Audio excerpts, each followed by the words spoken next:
C'est en principe ce lundi 28 octobre que prend fin le moratoire accordé aux habitants du quartier de la Plaine de libérer l'espace afin de permettre à la RVA de commencer des travaux sur cet espace.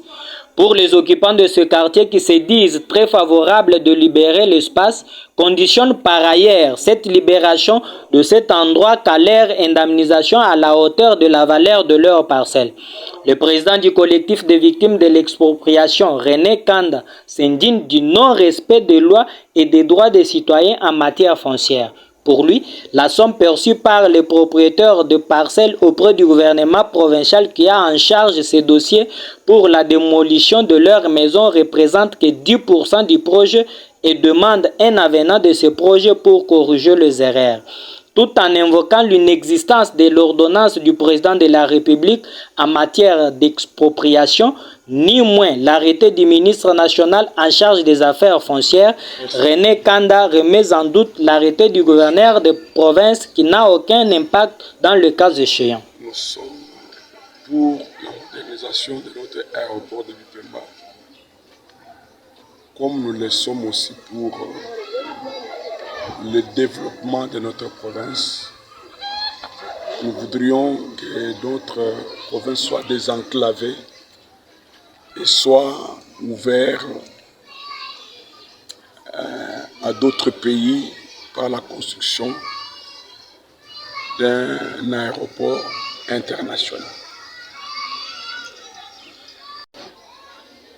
Ce que nous reprochons, c'est le non-respect de la procédure prévue en telle matière, c'est-à-dire en matière d'expropriation. Parce que on ne peut pas délocaliser une population de plus de 38 400 habitants, tout âge et sexe confondus, de la manière dont on veut le faire.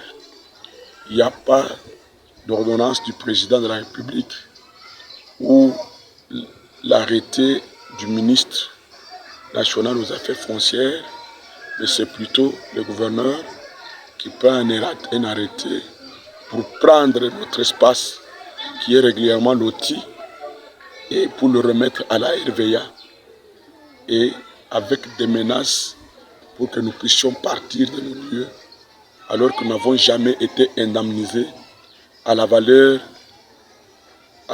de la valeur de nos biens. Bon, c'est lié à la bonne volonté. C'est vraiment lié à la bonne volonté de nos autorités. Si elles sont humaines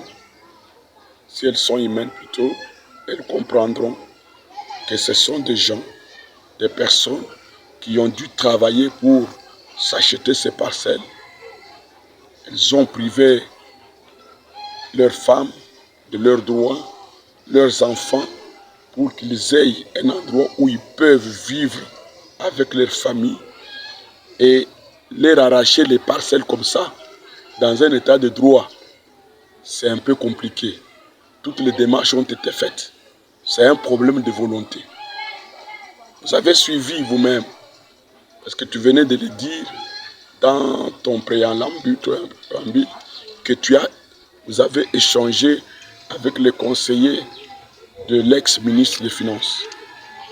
Il vous a dit que l'expertise a été faite par le gouvernement provincial et la somme qui a été donnée a été demandée par le gouvernement provincial de 3 millions de dollars.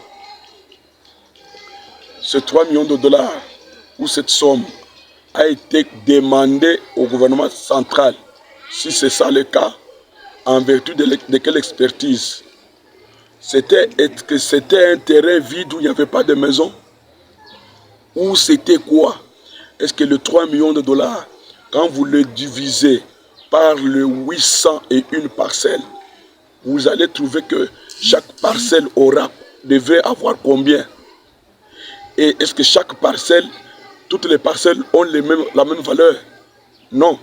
Il y a des parcelles construites en dur, il y a des parcelles construites en semi-dur, il y a des parcelles construites en briques adobe. Chaque parcelle a sa valeur. Ils ont tablé sur quelle expertise pour demander 3 millions de dollars.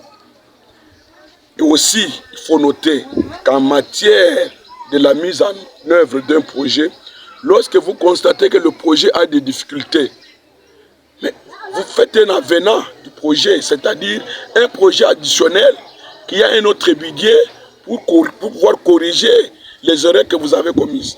Ça n'a jamais été suivi ou écouté par les autorités. Nous leur avons montré ça, nous leur avons dit de faire cela. Ils n'ont jamais accepté de faire ça. Mais ils nous demandent, nous, de quitter. Nous allons quitter sur base de quoi?